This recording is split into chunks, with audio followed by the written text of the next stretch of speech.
Thank you, Nina and Ricky. Good evening, everyone. I'm Alma Angeles for NET25 World News. On tonight's headlines, President Bongbong Marcos Jr. said he was open to reconciling with the Duterte family. Ayoko ng gulo. Gusto ko makasundo sa lahat ng tao. Mas maganda, marami na akong kaaway. Hindi ko kailangan ng kaaway. Kailangan ko kaibigan. And the news starts now.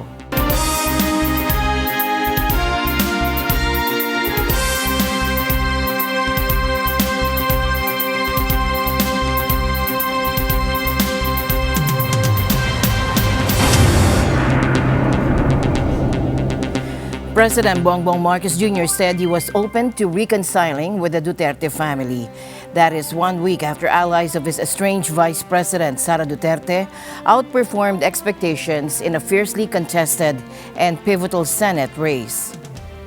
In a podcast shared on his Facebook page, Marcos said he needed friends rather than enemies as he seeks to use the remaining 3 years of his term to deliver on his agenda.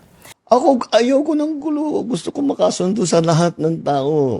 Mas maganda, marami na akong kaaway. Hindi ko kailangan ng kaaway. Kailangan ko kaibigan. Kagaya na sabi ko sa'yo, ewan ko, kahit hanggat maaari, ang habol ko, yung stability, peaceful, para magawa namin yung trabaho namin.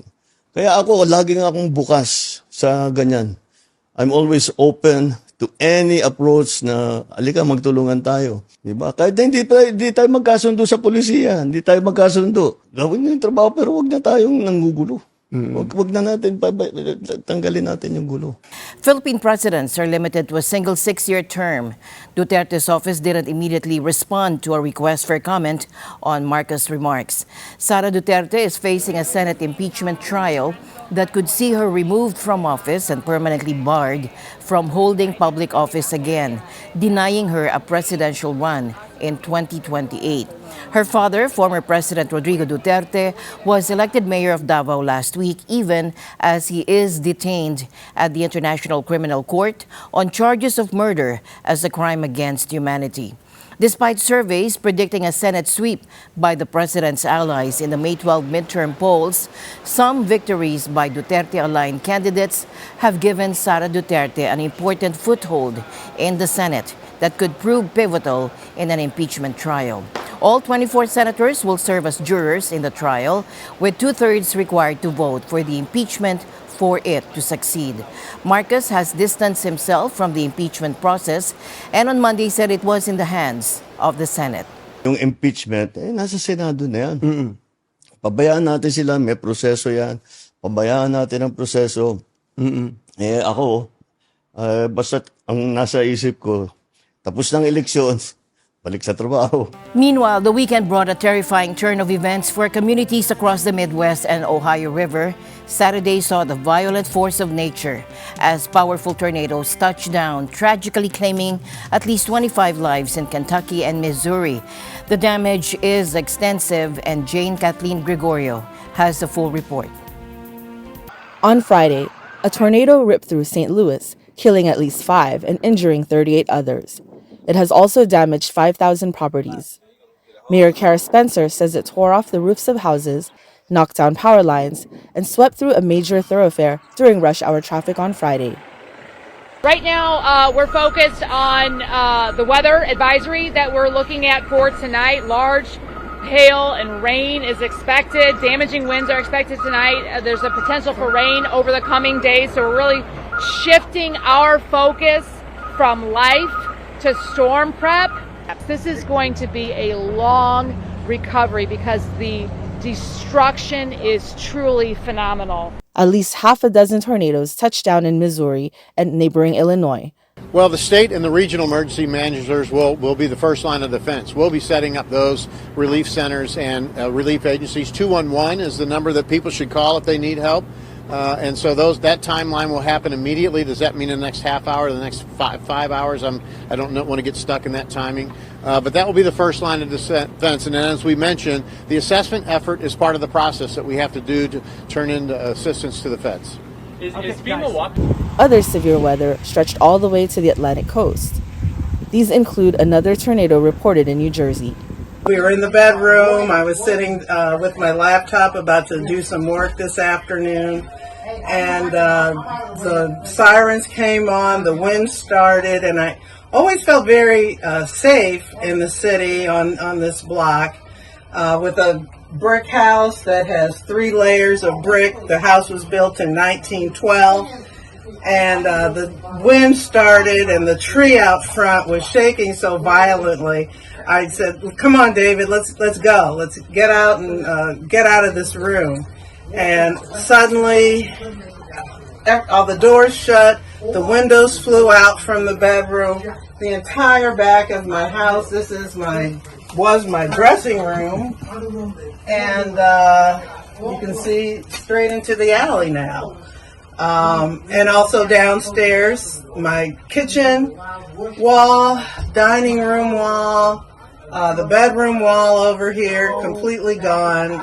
U.S. Homeland Security Secretary Kristi Noem says she offered federal resources to the governors of Missouri, Kentucky, and Illinois to help their states cope with the aftermath. Noem has championed a change in the federal strategy for managing disasters under the Trump administration. This by shifting responsibilities to states. President Donald Trump's proposed budget includes deep cuts for the Federal Emergency Management Agency, which falls under Noem's scope. As of Saturday afternoon, about 155,000 customers were without power in Kentucky and Missouri. Jane Catherine Gregorio for NET25 World News. New York's famed Brooklyn Bridge was the scene of a surprising and deadly accident over the weekend. A Mexican Navy sailing vessel illuminated with lights collided with a landmark, resulting in the deaths of 2 people and injuries to many others. Joanne Soriano reports from New York. Yes, Alma. Videos of the crash online shows the training vessel Cuauhtémoc as it approached the iconic bridge over the East River, close to the Manhattan side of the span, which connects the borough with Brooklyn. Its 147-foot or 45-meter masts were too tall to clear the arch bridge at that point. They toppled when the vessel, named after the last Aztec emperor, sailed underneath. Late Saturday, the Mexican Navy confirmed that 22 people were injured on board the ship. 19 of them, 3 of whom have been seriously injured, were receiving medical attention in local hospitals. The Post says no rescue operations were needed because no one fell into the water. Early on Sunday on X, New York City Mayor Eric Adams said that 2 of the 277 people on board at the time had died. 2 others remained in critical condition. So the coordination was extremely important, and it was executed to the best of our ability to minimize any loss of life. Our hearts go out to the family members, and many family members are going to be traveling here. The Mexican Ministry of the Navy will search for every family of every one of the injured in order to give them a very detailed panorama of what's going on with every one of them. The pilot that is assigned to navigate, the boat out of the water, I believe he lost. There were some mechanical issues that probably caused the ship to hit the water. In New York, Joanne Soriano for NET25 World News. Back to you, Alma. A significant health update from the U.S. Former President Joe Biden is battling metastatic prostate cancer. And doctors are saying while it's an aggressive form, it's hormone sensitive, which allows for management. However, medical experts emphasize that at this stage, the cancer is not curable. A statement from former President Joe Biden's office says the 82-year-old and his family are reviewing treatment options with doctors. The statement goes on to say while this represents a more aggressive form of the disease, the cancer appears to be hormone sensitive, which allows for effective management. Biden's office says the cancer scored a 9 out of 10 on the Gleason score grading system, which is used to help determine the aggressiveness of prostate cancer. Urologist Dr. Herbert Lepper says a score of 9 is very high risk. But he adds that many men can live 5 to 10 years and beyond, even with metastatic prostate cancer. What concerns me more than how the cancer cells look on our microscope is the fact that the cancer has been reported to have already spread beyond the prostate to the bones. And when the cancer has spread to the bones, that makes it stage 4. That means that the cancer is not curable. There's no treatment available that can cure the cancer. There's definitely treatment available that can control the cancer, really good treatment to control the cancer. And I would assume that the doctors caring for the former president are thinking that way right now. So with prostate cancer that's metastasized to the bone, you could control it for years. 2 or 3 years is very realistic, and some lucky patients get control for 4, 5, 6, and even longer. Biden's physical health and mental acuity drew scrutiny during his 2021-2025 presidency. He abruptly ended his bid for re-election last July, weeks after a halting performance during a debate against Republican Donald Trump promoted panic among his fellow Democrats. Trump, who has repeatedly berated Biden since taking office in January, expressed sympathy on Sunday for Biden and his wife, Jill, in a post on his social media platform, Truth Social. He wrote that Melania and I are saddened to hear about Joe Biden's recent medical diagnosis. Trump added they extend our warmest and best wishes to Jill and the family, and we wish Joe a fast and successful recovery. At the time of Biden's election in 2020, he was the oldest person to win the presidency. Trump, who is 78, broke that record when he defeated Vice President Kamala Harris last year. Estela Dominique for NET25 World News. In a move that has sparked significant controversy, U.S. President Donald Trump has fired Carla Hayden, the Librarian of Congress. The White House cited her commitment to diversity, equity, and inclusion policies as a key factor in the decision. Now, White House Press Secretary Caroline Leavitt addressed reporters. Let's listen in.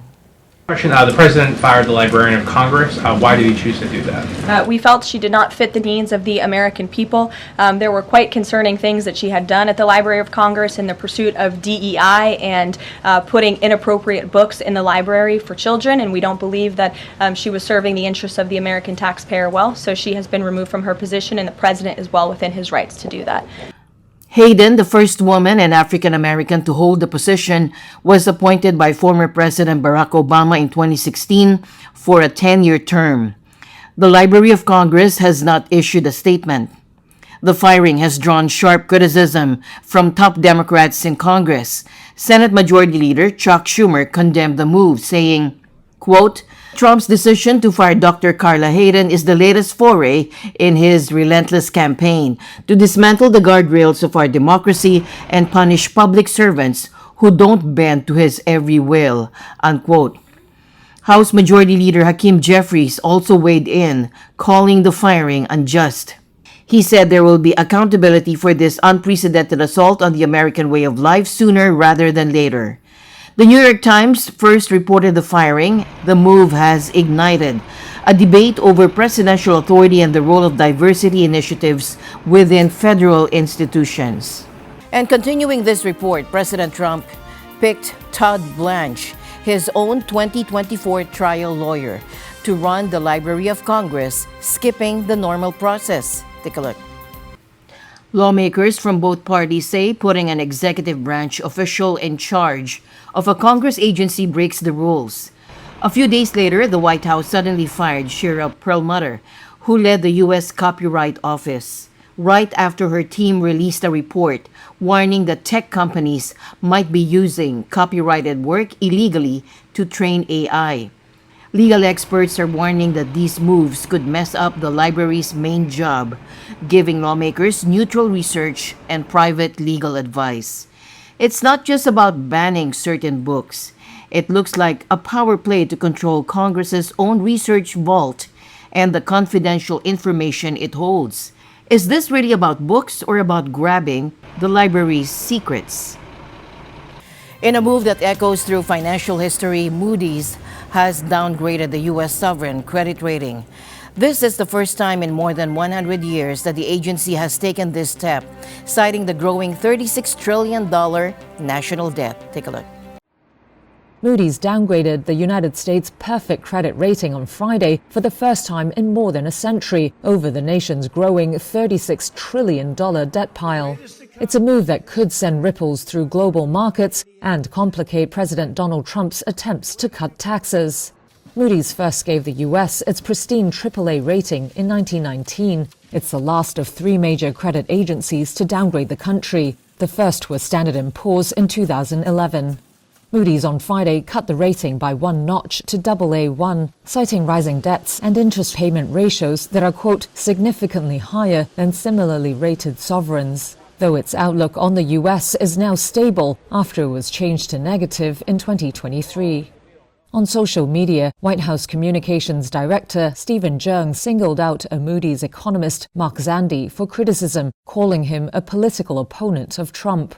Zandi declined to comment. He is the chief economist at Moodys Analytics, which is a separate entity from the credit rating agency Moodys. Since returning to the White House in January, Trump has pledged to balance the U.S. budget. But his administration's efforts to raise revenue and cut spending have so far failed to persuade investors.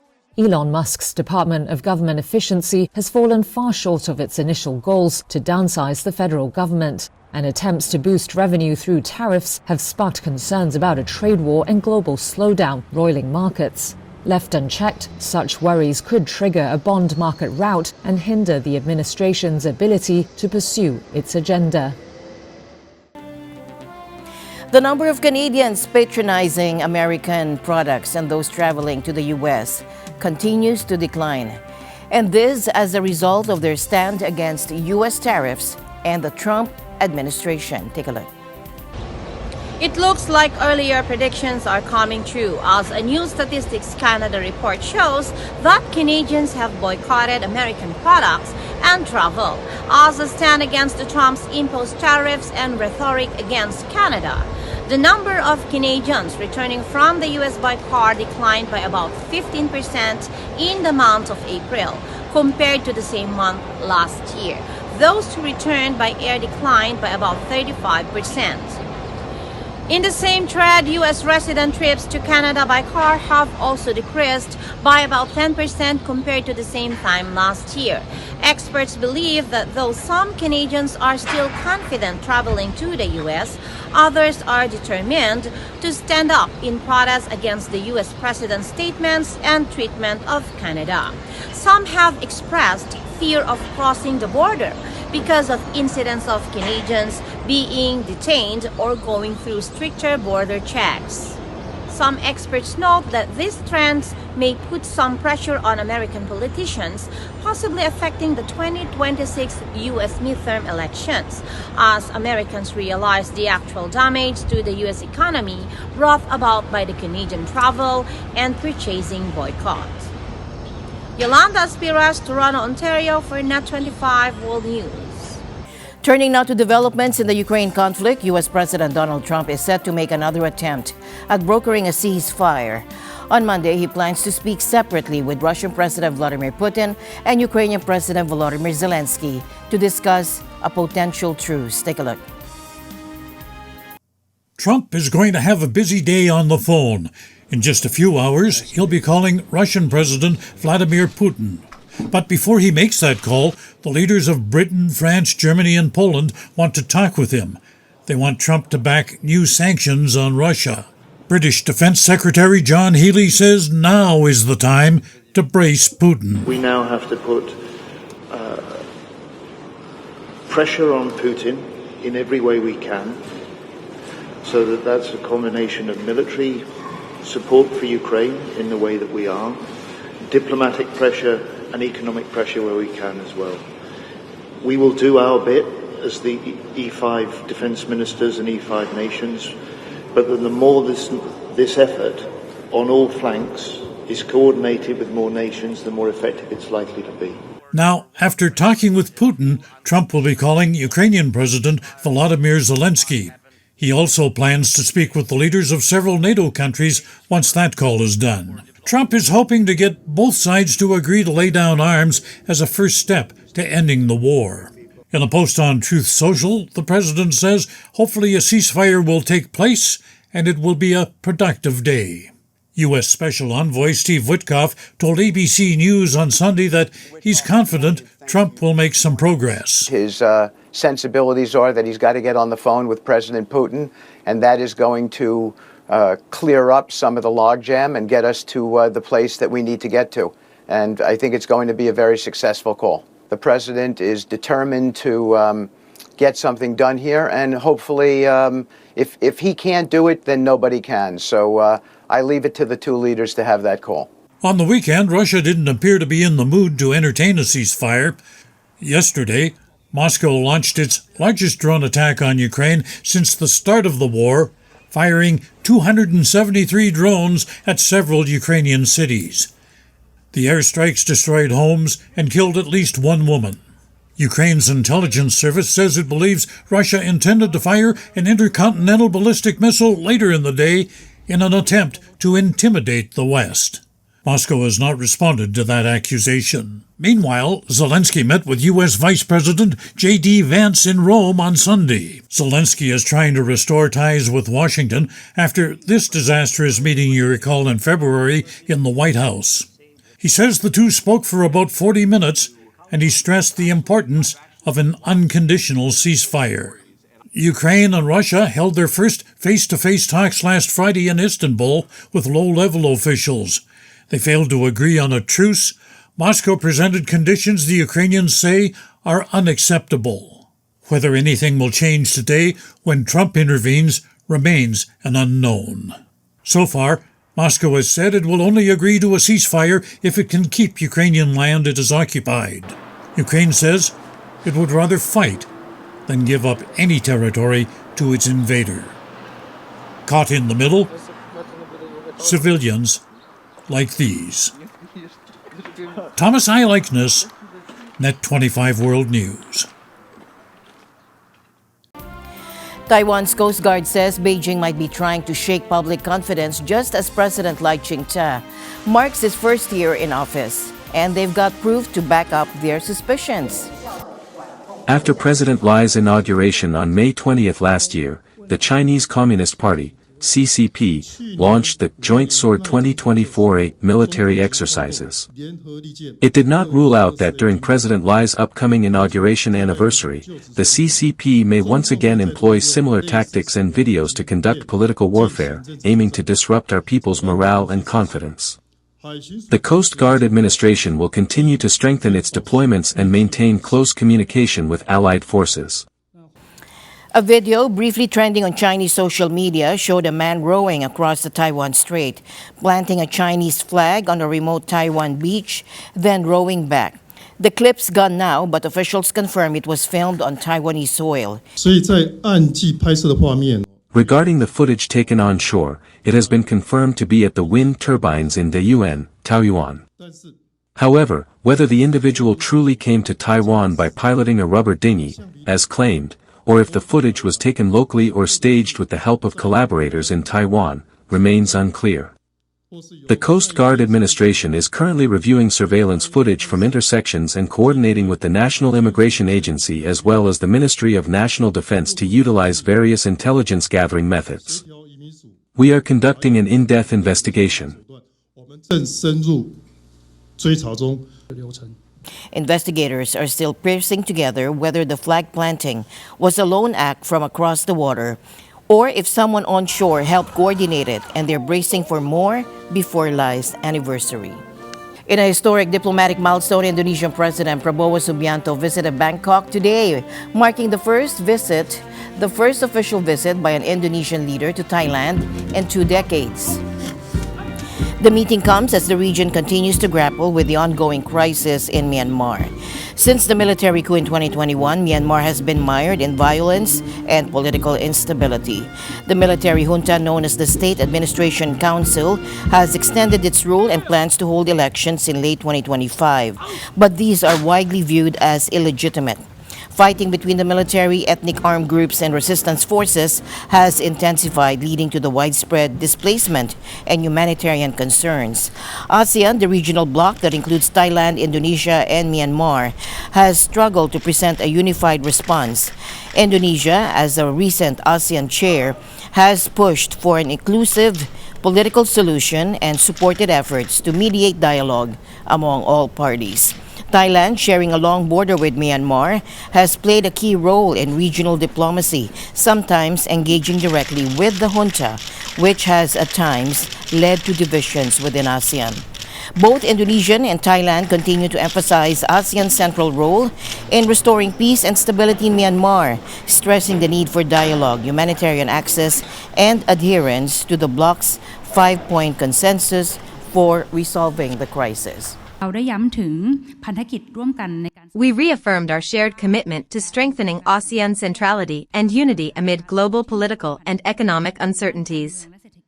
We will work together to promote inclusive and sustainable economic and social integration and enhance regional stability.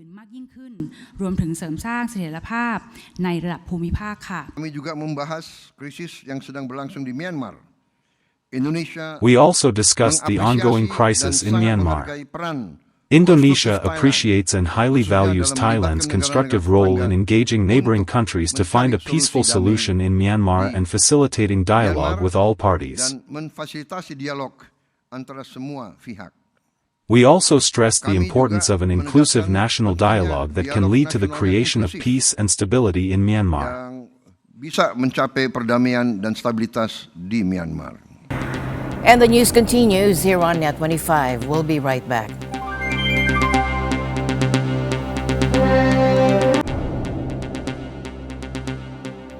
Now for a bit of fun and excitement happening all the way in Canada. The Calgary Expo 2025 is in full swing, and it sounds absolutely incredible.